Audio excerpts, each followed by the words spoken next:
بات لائک کرتا چلوں اگر آپ 2 منٹ دیتے ہیں خاموشی کا.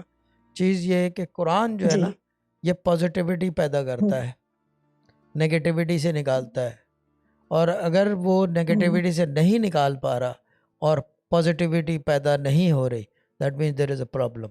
اور پرابلم جو ہے جب قرآن افیکٹو نہیں ہوتا اس کا مطلب شرعی مسئلہ ہوتا ہے، کیونکہ شریعت جو ہے وہ قانون ہے قرآن کا، قرآن استعمال کرنے کا، قرآن کا قانون سارا شریعت ہے.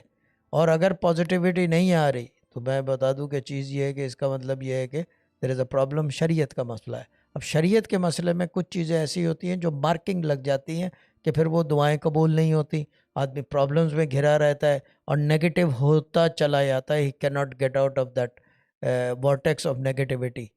اور پھر وہ اتنا زیادہ ہو جاتا ہے کہ وہ اس کا اورا جو ہے نا وہ نیگیٹو ہو جاتا ہے، یعنی کہ کہیں جاتا ہے تو لوگ اس کو ایسے دیکھتے ہیں کہ یہ نیگیٹیوٹی ہے، یعنی کہ جیسے لگتا ہے کہ کوئی ناٹ اے گڈ تھنگ ہے.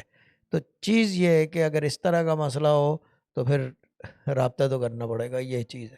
کیونکہ چیز یہ ہے کہ the Quran is not affecting, دعائیں قبول نہیں ہو رہی، دیٹ مینس دیر از اے شرعی مسئلہ.